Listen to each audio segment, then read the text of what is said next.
Welcome to our explanation of A Course in Miracles.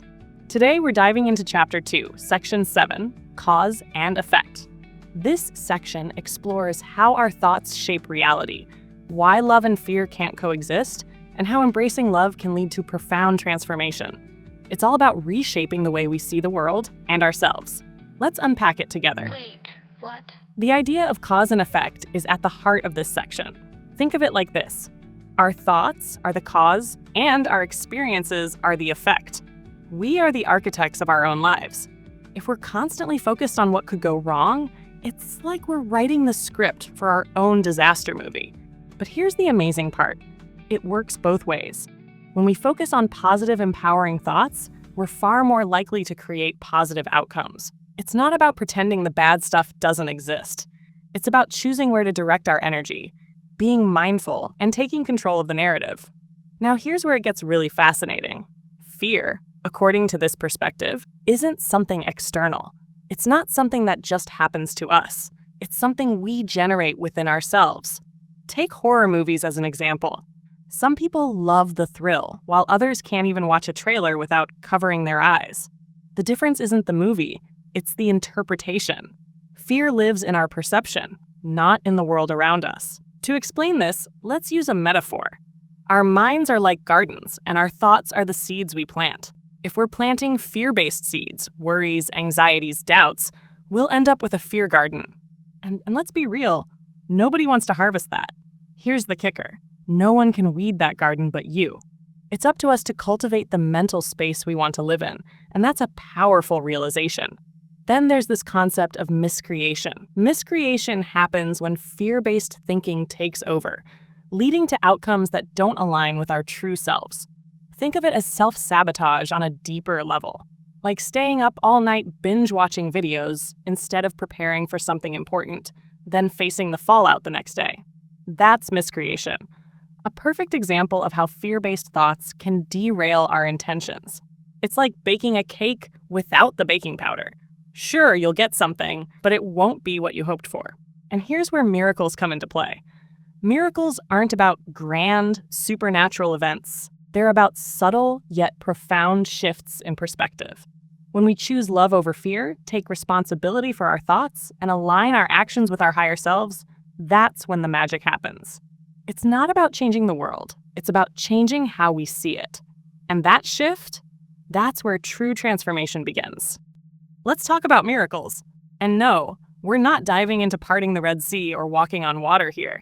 Miracles, as we explain them, aren't about magic wands or supernatural stunts. Instead, they're about something much more practical, yet profoundly transformative, a shift in perception. A miracle, according to this perspective, is about moving from fear-based thinking to love-based thinking. It's aligning with the law of cause and effect, but in a way that creates positive outcomes. And no, it's not an instant, overnight transformation. It's a process, like learning a new skill. Picture learning to play the piano. You're going to hit wrong notes, practice scales endlessly, and mess up a few songs. But if you stick with it, eventually, you'll master it. That's what mastering your mind is like. Miracles aren't about magic. They're about mastery. Mastery of your thoughts, your perspective, your choices. Now, here's where it gets even more interesting. Let's dive into the concept of sonship. It might sound kind of biblical, and in a sense, it is, but not in a fire and brimstone way. Sonship is about interconnectedness, the idea that we're all part of one big cosmic family. Think of it like a giant puzzle. Each piece is unique, essential, and together they form the whole picture. Or imagine a grand tapestry where every individual thread plays a role in the larger design. It's beautiful, right? But here's the issue. We forget that we're connected. We get so caught up in our own little worlds, believing we're separate, alone, and in competition with one another. And what does that lead to? Fear, conflict, and miscreation. It's a cycle, and breaking out of it requires a whole new mindset. This is where the atonement comes in. Think of it as a kind of cosmic glue, or more accurately, a force of love.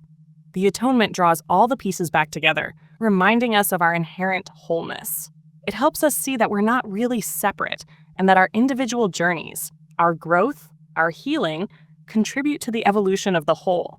It's not just about me becoming the best version of myself. It's about the ripple effect that has on the world around us. Like the butterfly effect, one small act of kindness can trigger a chain reaction of positivity.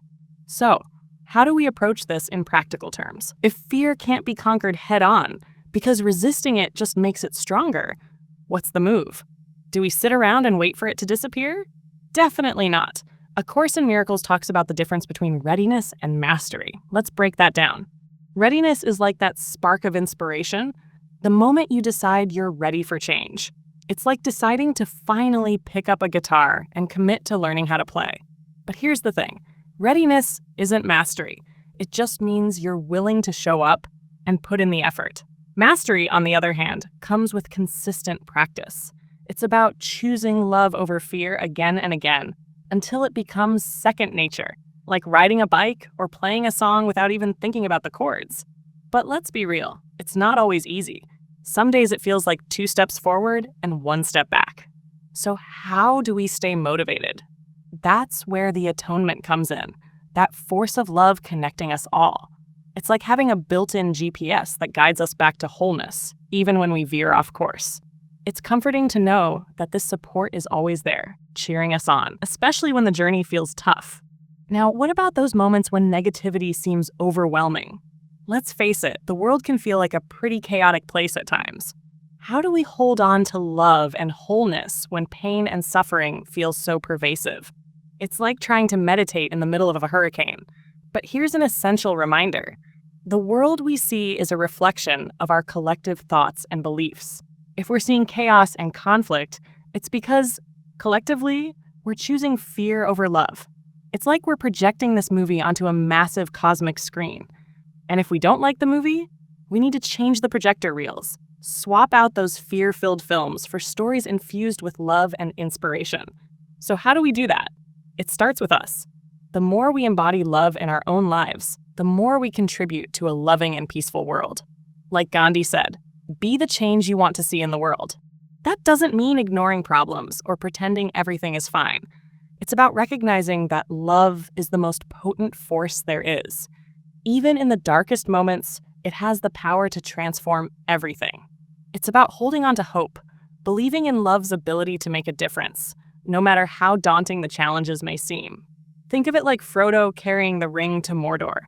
Even when all hope seems lost, he holds on and keeps moving forward. And the beauty is, just like Frodo had his fellowship, we're not alone on this epic quest. That force of love, the atonement, is always there to support us, guiding us back to wholeness and reminding us of our true nature as beings of love. And here's a powerful realization. Love isn't something we have to earn or chase after. It's already within us. It's not a prize at the end of some cosmic obstacle course. It's like we've already won the lottery. We just haven't cashed in the ticket yet. And the key to unlocking that peace, joy, and abundance we're all searching for? It's remembering this truth and consistently choosing love over fear. That means making decisions, both big and small, that align with love. Even when it's hard, life will throw curveballs. That's a given. There will be times we stumble, revert to old patterns, or get caught up in fear and judgment. But that's okay. It's all part of the process. It's like learning to dance. You're going to step on toes and mess up the choreography now and then, but the more you practice, the more graceful and effortless it becomes. And along the way, we're reminded that this journey is about progress, not perfection. We're all in this together, moving toward wholeness, one choice at a time. The key is to keep dancing, to keep practicing those love-infused steps until they feel like second nature. It's not about being perfect or never messing up. It's about showing up for love, even when it's messy, inconvenient, or downright hard. That consistency is what makes the difference. But here's a question. How do we stay connected to this idea of love when the world around us feels so chaotic? When everything seems overwhelming, like trying to find inner peace in the middle of a war zone? That's a tough one. How do we hold on to hope when negativity feels like it's everywhere? The answer lies in an important reminder. The world we see is a reflection of our collective thoughts and beliefs. If we're seeing conflict, division, and fear, it's because that's what we as a whole are projecting. It's like we're all contributing to this giant movie screen. And if we don't like the movie that's playing, it's time to change the reel. We need to swap out those fear-based films for stories that uplift, inspire, and reflect love. And where does that change start? With each of us, individually choosing to focus on love. Every time we embody love in our own lives, we're adding to a more peaceful and compassionate world. Like Gandhi said, be the change you want to see in the world. It's about taking responsibility for our thoughts, our actions, and our reactions. It's choosing love over fear in even the smallest moments, because those moments add up. It's like the concept of paying it forward. One small act of kindness can spark a ripple effect, spreading generosity and positivity far beyond what we can see. And yes, it's easy to feel overwhelmed, to wonder how much of a difference one person can really make. But here's the thing, we're not doing this alone. That's where the atonement comes in, that force of love connecting us all. It's always there, guiding us back to wholeness, reminding us that we're supported. It's like a cosmic safety net, always ready to catch us when we stumble. And it's a constant reminder that love is the most powerful force in the universe. More powerful than fear, more transformative than we can imagine. So it's about holding on to hope, that unshakable belief in love's ability to heal and transform, no matter how dark things might seem. Love has the power to shift everything, and when we commit to it, miracles happen. We've covered a lot today, from cause and effect, to miracles, to the atonement. It's all deeply interconnected. And if there's one takeaway from all of this, it's that you have the power to choose love. Every single day, in every single moment, you have that choice.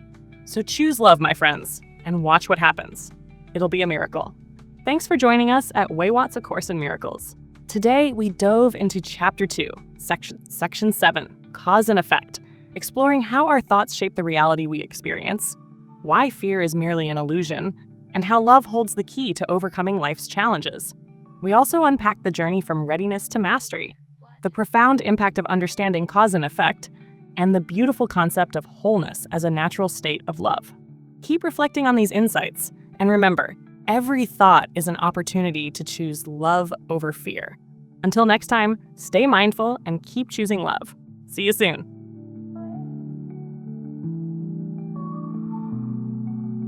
Wait, what?